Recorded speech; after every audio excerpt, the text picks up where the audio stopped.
Hi, welcome everybody. Thank you so much for joining this online event. I'm Kim Westheimer, and I am the Director of Strategic Initiatives for Gender Spectrum, and I'm so happy to have you all here.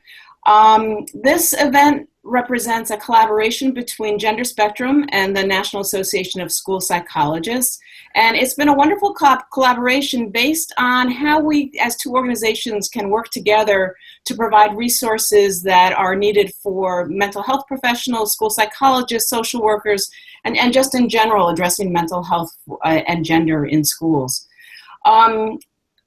The National Association of School Psychologists, being the organization that they are, the first thing that we decided to do was to survey their membership to see what kinds of questions they might have about gender and schools.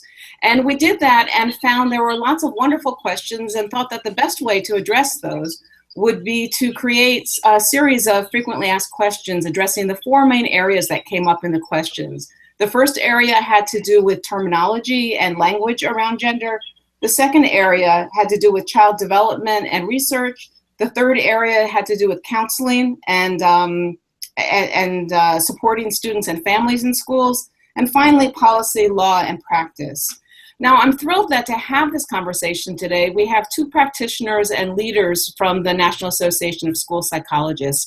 I have with us on this call, I have Todd Savage, Dr. Todd Savage, and Dr. Jill Davidson. Their full bios are available online, but I'm just going to tell you a little bit about them. Let me see. Todd is the outgoing president of the National Association of School Psychologists, and he currently is an associate professor on the school psychology faculty at the University of Wisconsin-River Falls. And Jill is the past president of the Washington State National Association of School Psychologists chapter, and is currently a school psychologist in Paulsboro, Washington. And you might hear a few bells behind Jill because as we were talking earlier, and you can hear the bells as the students are passing, time for students to pass from one class to another. We'll also be taking questions at the end of this program. If you'd like to ask questions, please ask in the chat function in the right-hand side of this screen.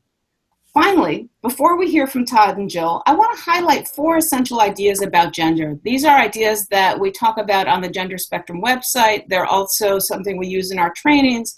And it's a way to have a broad sense and I think a deeper understanding of gender and all of its complexities. And speaking of complexities, when Jill and Todd speak, they'll be talking about this in a much more complex manner. But I just want to put these out as a frame before we get into the four areas that we're going to be addressing. So these four essential ideas is that understandings of gender have and continue to shift across time and cultures. There's not one that when we look at gender, it's not just about one static idea. It does shift across time, it shifts across cultures. Gender is better represented as a complex spectrum rather than a binary. And gender is about more than our bodies. It's about our biology, the way we express gender, and it's about our identity. And finally, gender and sexual orientation are two different things. Although there's a relationship between the two, they are two different things. And again, I think you will hear both Jill and Todd address both of those, all four of those ideas as they move forward. And so I want to move now into the first part of the FAQ, the first topic, and that's gender basics and terminology. Jill's going to address that. And to start that off, Jill, we know that the meanings, as I've said, the meanings and language around gender are consistently shifting. And given those shifts, what do you think is most important for school psychologists and other mental health professionals to know when it comes to gender basics and terminology? Well, I think first to familiarize with those terms, and there's a glossary that is attached with the frequently asked questions that I think is a very good glossary for some terms that are currently in use, but it is kind of shifting ground. If you wait a few years, a lot of times the terms do change. I think the most important things for that is, I think if we're cisgender people, where our biological sex and our gender identity and our gender expression all tend to match, it's sometimes difficult to realize that those are really different concepts, and that for students who might be transgender or gender diverse, gender nonconforming, those things are not congruent, and we might miss some of those things. So typically we use the term sex to refer to a person's biological makeup, their anatomy, genes, etc. Gender identity is the term we use for how a person feels themselves to be.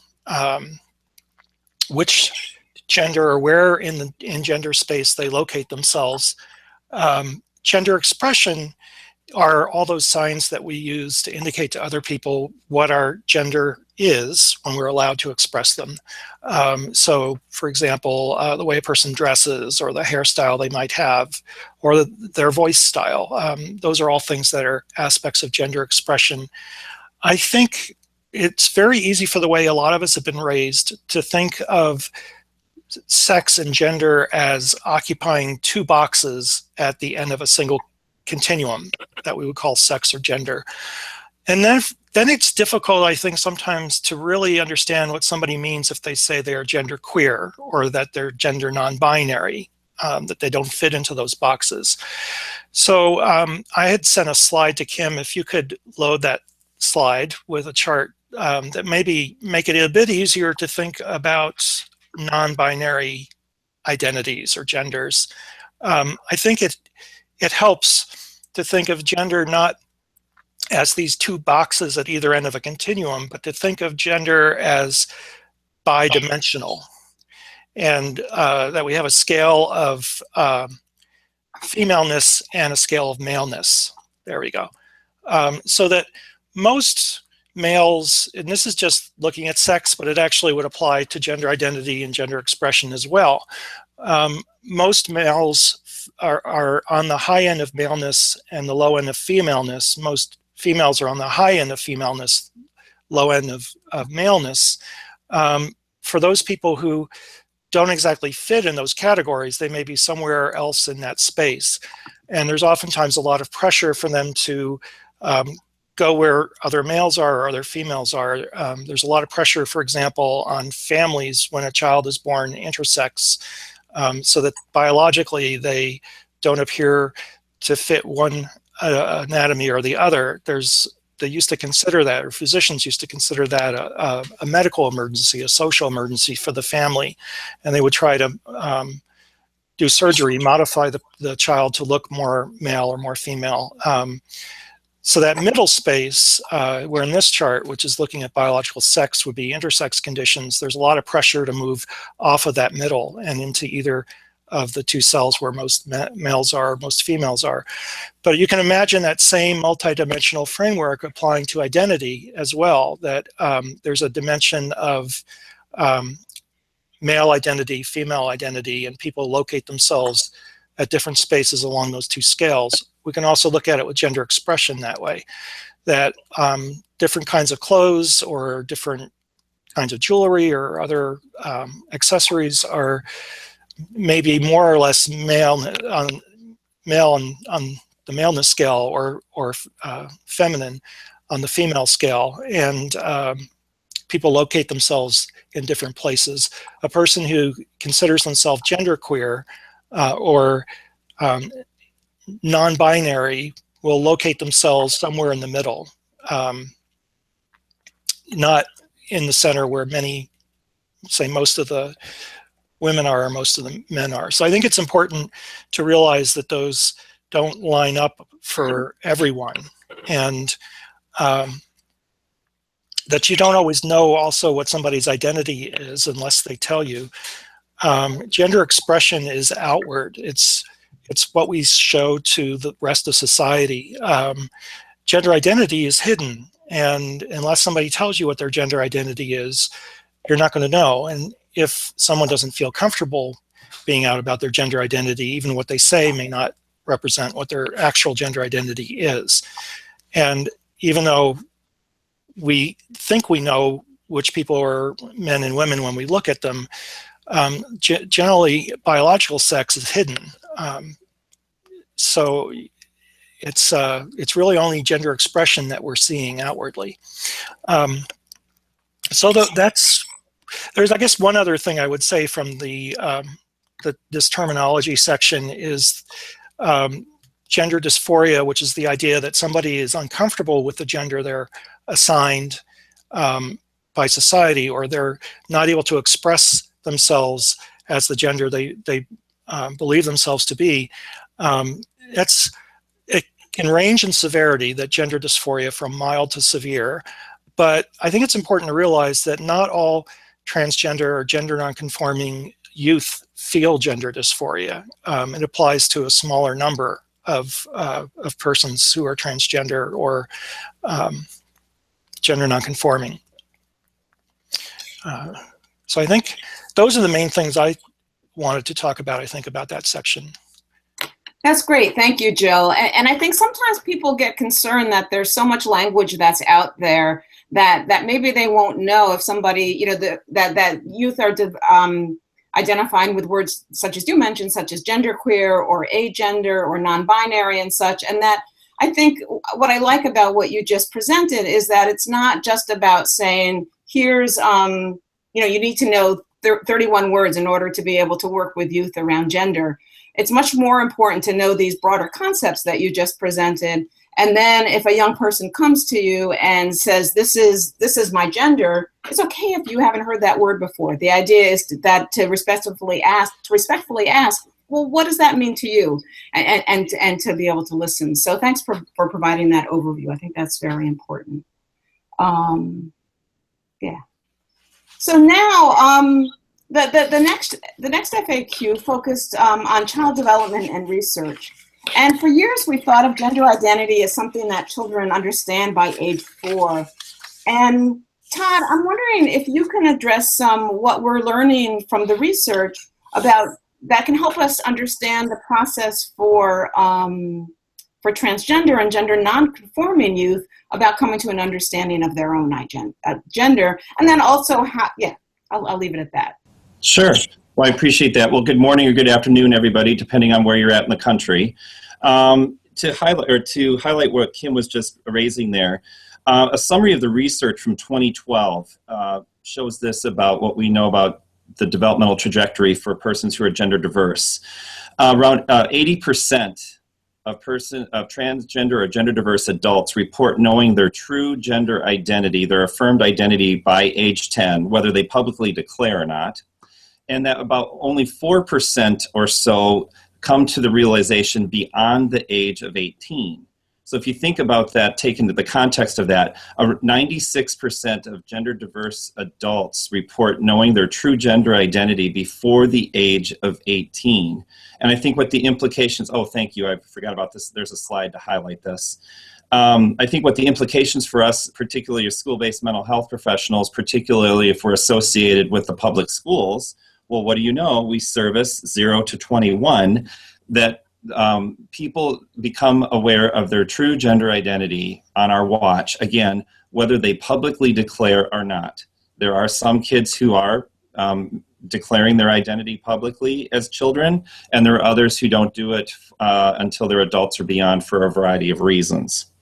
Another thing that comes out of this research is that the average age of self-awareness is around 8 years old, and I want to just clarify or unpack that a little bit more. The research shows that a number of people do become aware of their gender identity earlier than that. But the reason the self-awareness piece around age 8 being important here, it has to do with human development or typical human development. What Piaget taught us about typically developing humans, if you remember back to your lifespan human development course, was that up until around age 6 or 7, people, typically developing humans, tend to be more concrete thinkers. They may have some realization that there's something different about them earlier than that, but it might be more from a concrete perspective. And then abstract thinking starts creeping in around 6, 7, 8 years of age, with the critical developmental period for people, typically developing humans, being 8 to 18. And so that's why that 8 years of age is important for that self-awareness piece, the ability to identify what's different about oneself, because it requires, perhaps for many, the ability to think abstractly in this regard. Another issue that came out of that same research summarizing the literature, the developmental trajectory here, is the average age for having the words to describe one's gender identity is around, creeps in around 15.5. So the implications are this. I think those first three stats, the 80% by age 10, 4%, only 4% after 18, and the self-awareness, the ability to describe what's different around oneself around 8. Because those, I think, are tied to human development or what we know about typical human development, I don't know how much wiggle room there will be with that in moving forward with increased knowledge, visibility, awareness, things like that. But perhaps I think what will come down, or what already is coming down, is having the words or the ability to talk about one's identity. We already have some kids who are entering kindergarten socially transitioned, and others are coming out in early elementary and perhaps socially transitioning then. So I think with the increased visibility, awareness, and knowledge, I do think that we might see a little bit of shift in terms of the ability to actually put words to one's identity.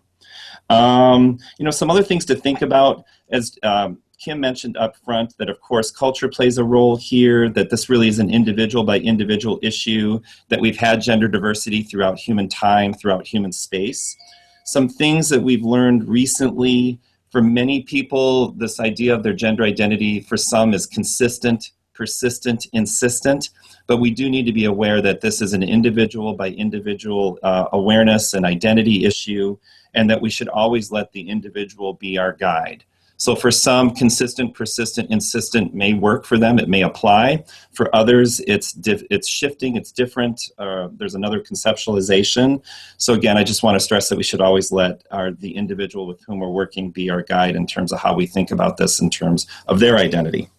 And I guess another thing here, especially we as school-based mental health professionals, this information that I just shared with you is not necessarily widely known.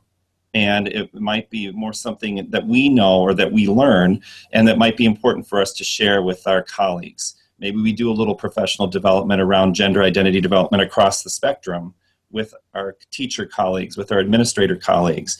Maybe there are opportunities for us to share this information with families, just talking about the range of gender identity development from cisgender to transgender to gender diverse. So it's something to think about as you integrate this information and decide where you might want to go with it. Great. Thanks, Todd.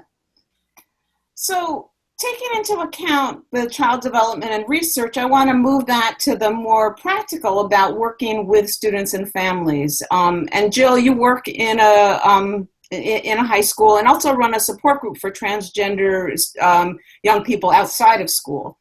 And I'm wondering if you could talk a little bit, just from your experience, what you've learned about supporting and counseling students and families. Sure. I think one thing I want to communicate is that there's been many trans people talk about being turned down for services by certain mental health people, physicians, and others. Oftentimes being stated that the person doesn't know enough about trans issues to help them or provide service. And so I just want to make sure I say at the beginning that not every problem that a trans student or gender nonconforming student has is related to their transness. That they come with many of the same problems, difficulties as any other student has. And so if you're providing services to students and youth, not to de-skill yourself if you still feel like you're learning a lot about gender issues. That, for example, a transgender student who's depressed is still a depressed student, whether they're trans or not. You likely have skills for helping them. The other thing I'll say is that parents oftentimes take a lot of time to come to terms with this. Their immediate response may be shock if their child comes out to them. That's oftentimes followed by a period of guilt and wondering if their child was uncomfortable earlier when they were not out to their parents. Parents oftentimes go through a grieving process for the child that they thought they knew. And this takes time to happen. And I would say, to be compassionate with parents, and to understand that it's a difficult and time-consuming process that they're going through. Parents oftentimes worry about the everyday interactions, like using the right pronoun with their children, and that takes a long time, particularly for people that are close to the person to really learn. I think it's important, if you have parents that are non-accepting, it's important that you communicate to them what we know about outcomes for trans youth. There are high rates of suicidality and depression and anxiety in the trans population. Much of that seems to be related to how much acceptance they are getting from the people around them who are important to them, their family, their friends at school. And you want to be able to communicate to parents what they can do to prevent many of those outcomes. We know the suicidality risk, for example, is cut from close to 50% to around 30% in families that are accepting of their trans youth. So that's important information to get out. And I think now that there is much more in mass media about trans youth, many parents are educated, at least when their child comes out to them, that we may have less dire responses than we used to have with youth coming out to parents. Todd was mentioning earlier that it's important to listen to our students, our youth, that we let them be the guide. And I think that's very important, that while research is telling us that there are very common pathways that these youth follow, there are exceptions to some of those pathways, and it doesn't make them any less transgender or less gender diverse. We need to take their lead. I think some of where this becomes important is around gender expression itself. There is a process that youth, particularly young women, go through of learning a style, something that works for them, that's appropriate in situations they're going into. Trans youth oftentimes don't get that coaching. And so there are times when their gender expression may not appear to be effective. And it's important, I think, not to really argue with their gender expression. They need to follow dress codes like all students follow. Dress codes need to be generic for all genders, not specific for young women or young men. But I think it's important not to judge their gender expression too harshly. And to communicate there's many ways to be a man or a woman. There's many ways to be a gender person, many ways to be human. Great. So I think that's most what I wanted to cover from that. Okay, that's great. And I'm sure, we'll have questions. So if there's more that people want to hear about that, we can do remember that you can submit questions through the chat function while we're talking as well. So finally, the last FAQ takes a step back a little bit and looks at more at the macro level of the impact of laws and policy and practice related to laws and policies in schools. And Todd, I wonder if you could address that. What are some of the areas that are current right now that you think are important for folks to know about? Sure. And I want to stress up front that I am not an attorney by training, so I just want that out there. But what I'm presenting to you is a summary of education law in this domain that's out there in the public domain. So one area that, the first area I typically stress when I'm working with, doing professional development with schools and things like that is Title IX, because I think that kind of rises to the top. So as you are well aware, Title IX was first passed in 1972. And for many people, a very visible or tangible outcome from that original law was young women in sports. But we need to remember, keep the focus here that this was about gender equity and gender parity at all levels of the educational process. The Title IX was meant to guarantee that or push us forward in that regard. So academic, social, emotional, behavioral, extracurricular, athletics, and otherwise. And as with all federal legislation, if it believes that it's still appropriate and necessary, it gets reauthorized every so many years. And so it was reauthorized the last time in 2002. It's the Patsy Mink Equal Opportunity Act now. And what many people don't realize, though, with the reauthorization or shortly thereafter, that the U.S. Department of Education, Office of Civil Rights, specifically delineates gender identity and gender expression as protected classes under Title IX. So taking advantage of that gender parity, gender equity issue in education, that we are supposed that the U.S. Department of Education recognizes gender identity and gender expression as protected classes, meaning equitable access to all levels of the educational process: academic, social, emotional, behavioral, extracurricular, athletics, and otherwise. I stress that too with the directive that came from the Obama administration earlier this year, the Dear Colleague letter. Some derided it as perhaps a political move or something like that. Where I really see it coming from is the administration really trying to push the country forward in becoming compliant with the law. So I'll stress that there. Some other laws I often stress with schools just to be aware of is one, the Equal Access Act of 1984, originally enacted to allow for the formation of religiously themed or focused extracurricular clubs in schools as long as they complied with all other rules governing extracurricular clubs. What they didn't foresee at the time, and where it applies in this regard now, is this is what allows GSAs, or historically what's been termed gay-straight alliances, to function in schools. I say historically termed. There's been a movement afoot recently to perhaps reterm these GSAs as gender and sexuality alliances to denote the target audience of that particular group. When you hear gay-straight alliances, many people assume it's just about sexual orientation. So it's about the range of diversity from a sexual orientation perspective as well as a gender identity perspective. Another area I often highlight has to do with FERPA, the Family Educational Rights and Privacy Act, first enacted in 1974.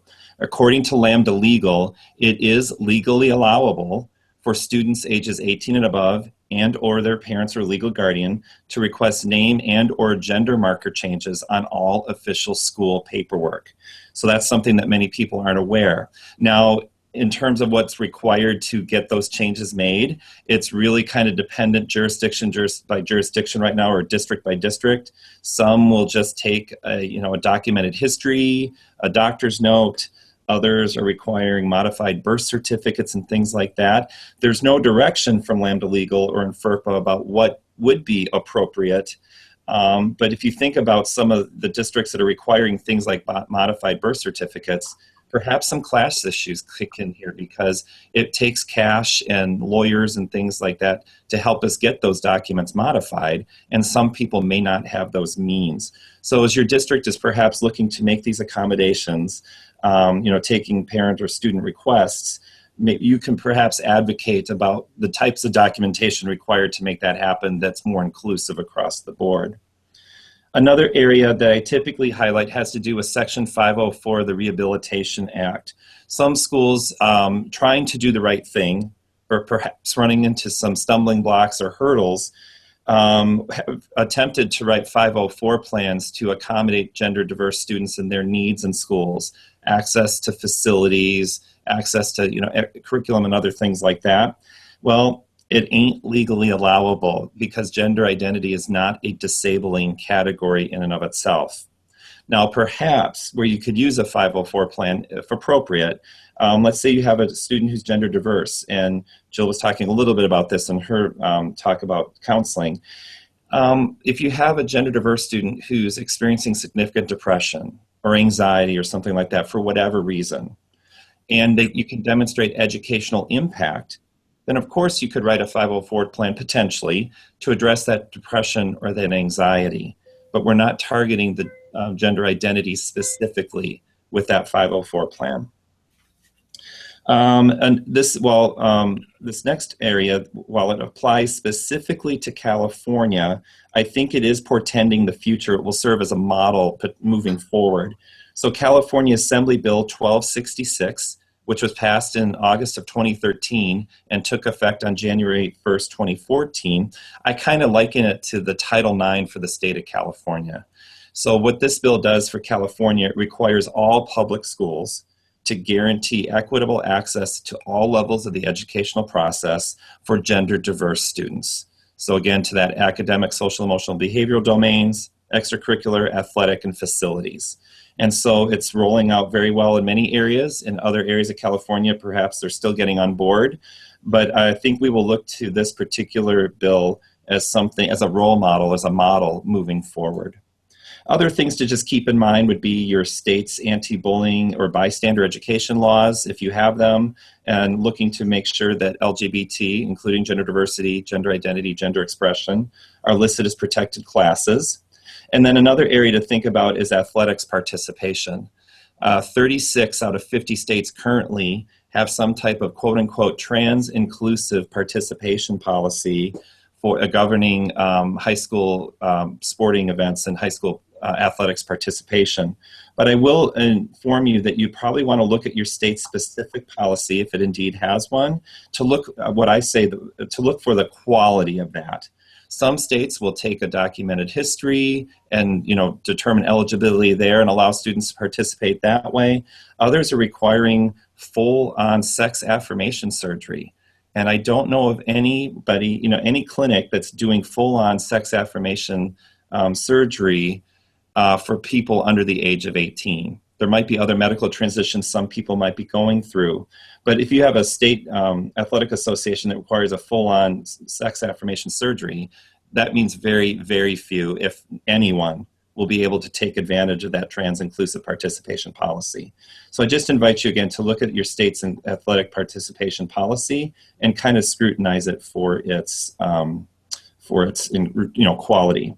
And one last thing I'll stress as we go through this, the research is consistent in this regard, that when we have inclusive policies, including laws, it's not only benefiting gender diverse students, and it's important that we have those things in place for gender diverse students, but the research consistently shows that this benefits everyone. So that's another way to think about this particular area. Great, thank you for that. So I have some questions here. Again, I just want to thank both of you actually for sharing your knowledge and wisdom from your years of being involved in this work. You've really both been leaders in this field. And we have some questions that have come in both through the chat function as well as from the Gender Spectrum Lounge. And I'm going to use that as a moment to plug the Gender Spectrum Lounge if you haven't had a chance to look at that.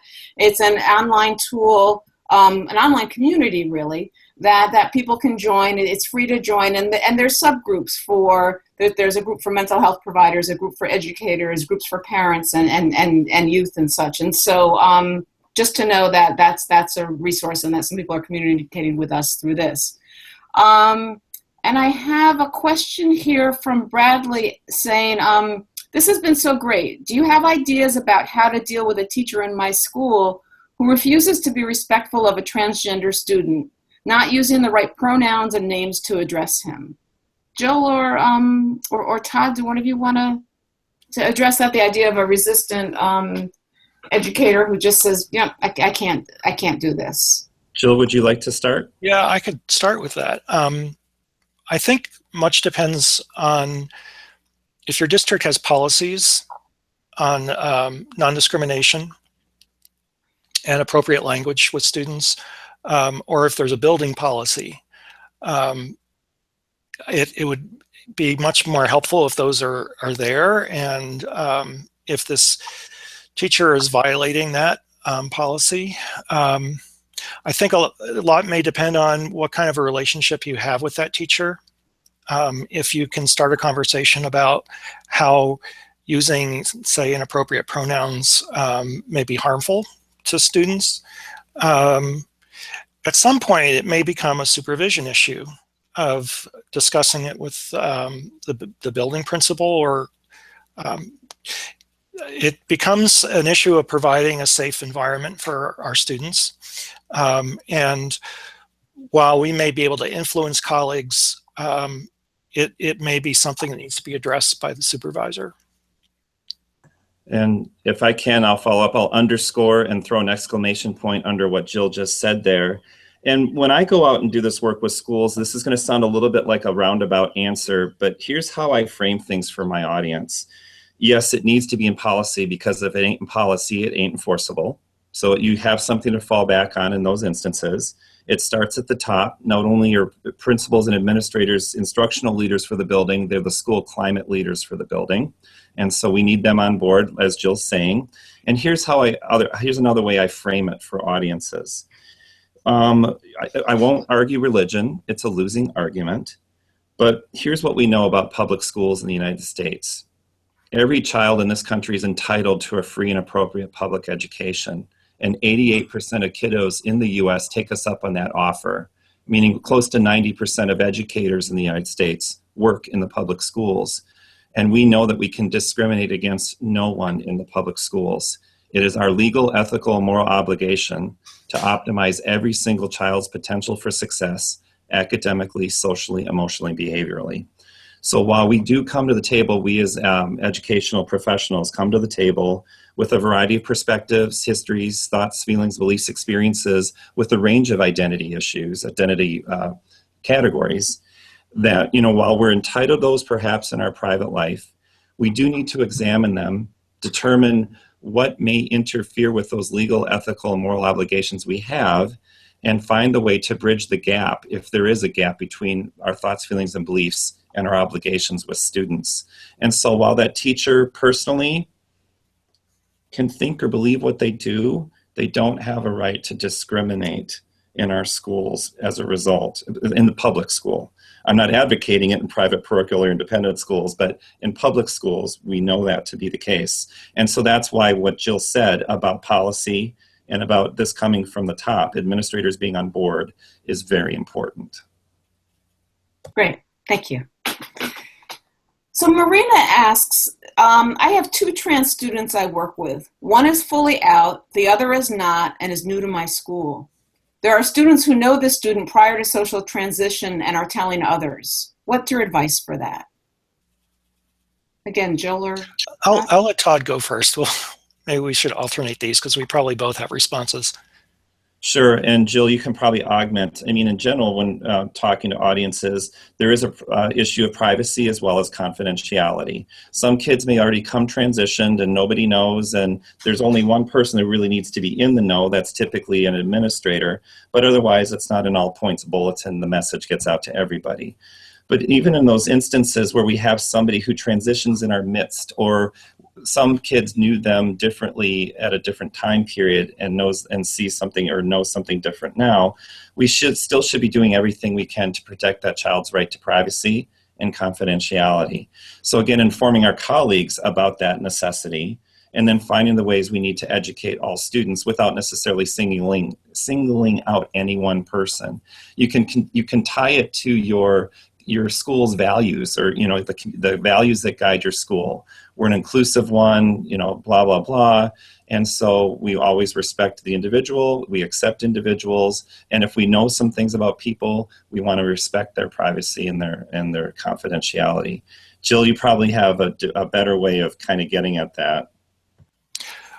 I think it probably comes under a school's policy around bullying as well. We don't accept name calling or ethnic slurs.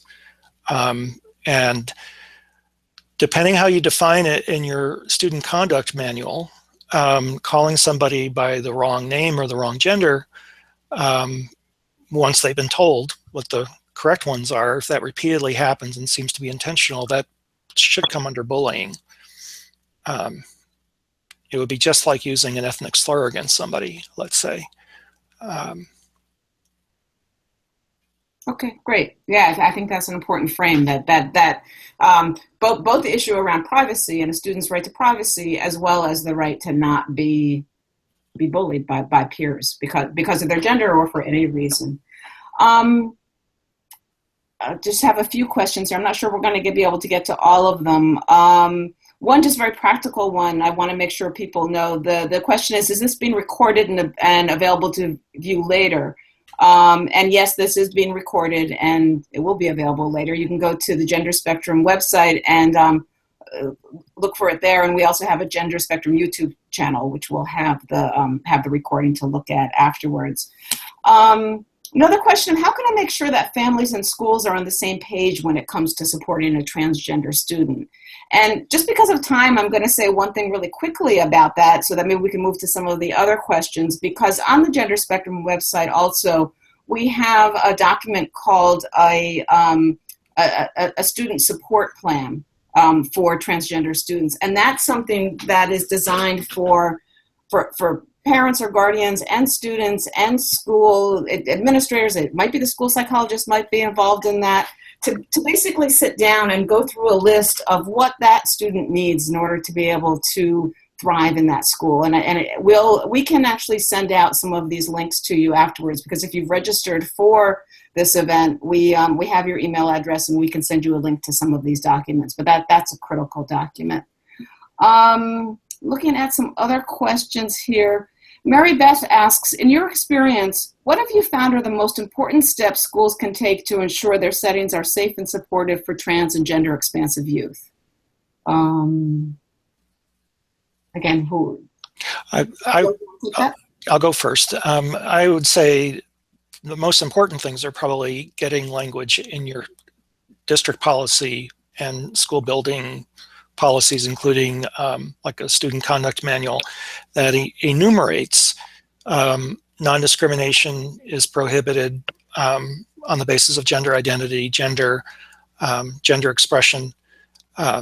If you don't have that, it's oftentimes very difficult to address problem issues that come up. And I would say, as people get trained, giving them lots of scripts and examples of things that may come up and how to respond. Mm-hmm. And if I could add one piece to that as well, one framework that we use at Gender Spectrum when we're working with schools is that gender is about all children, that gender is about all of us.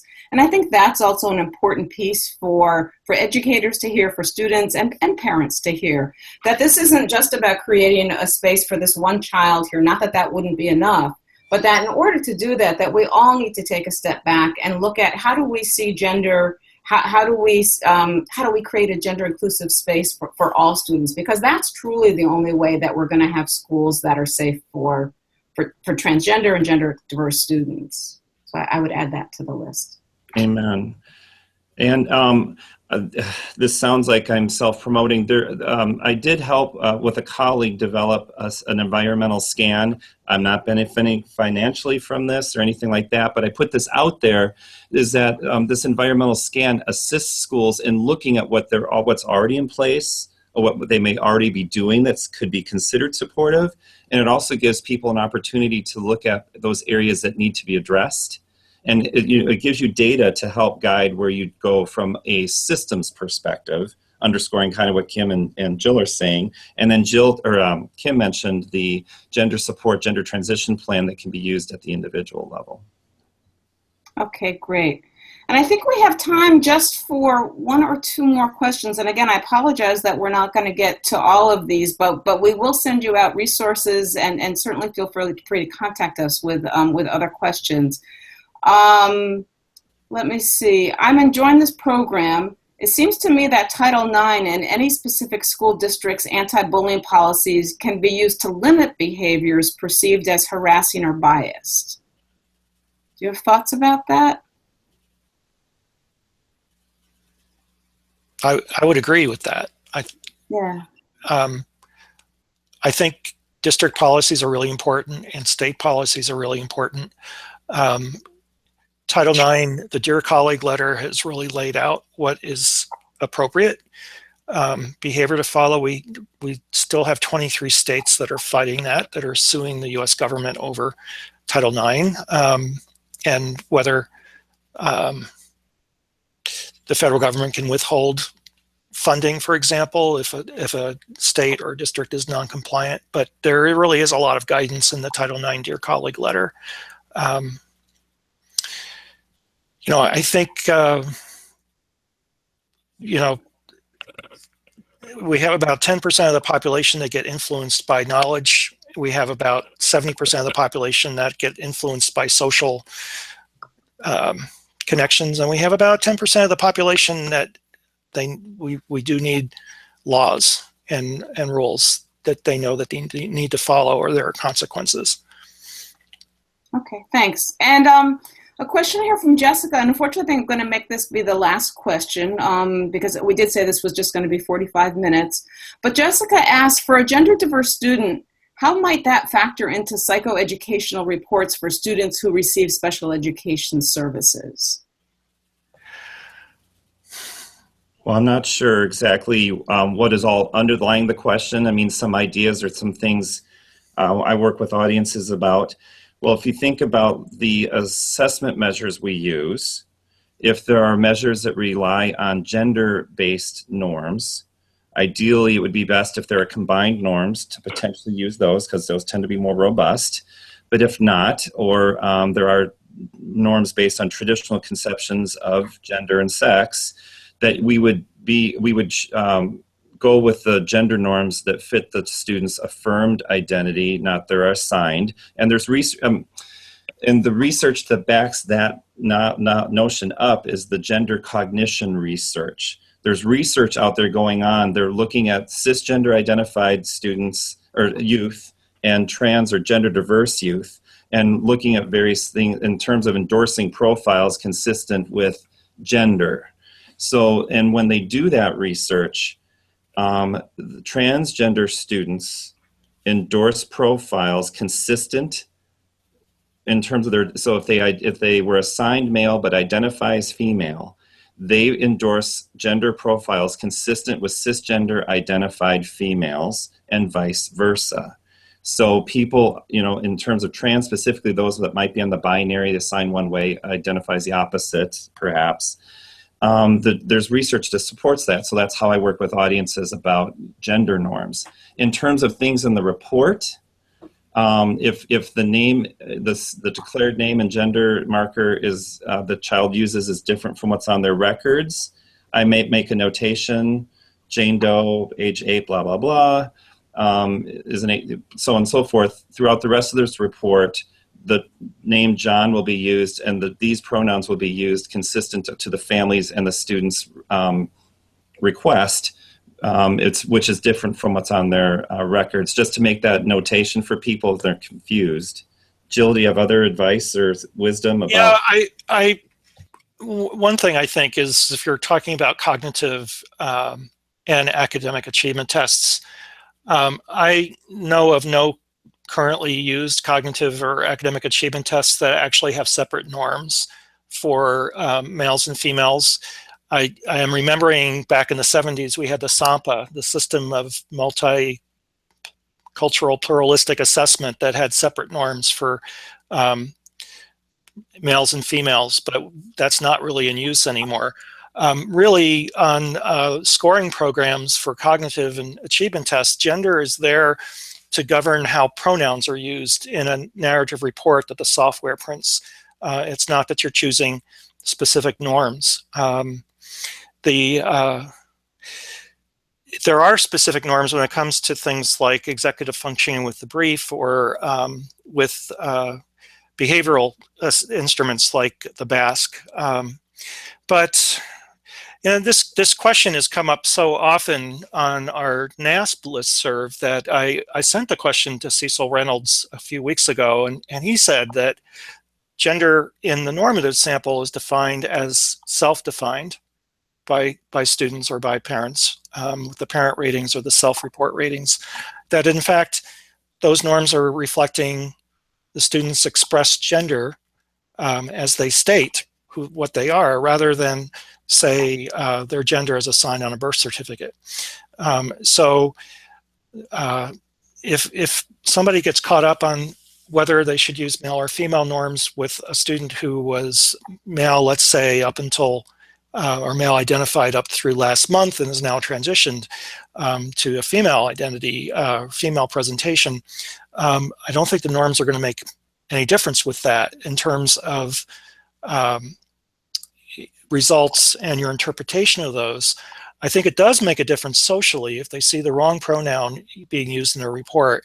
Parents, the family and the student are not going to hear what else is in that report. It's when they know that you're using pronouns specifically against what they told you, that's so off-putting, they're not going to hear the rest of what you have to say.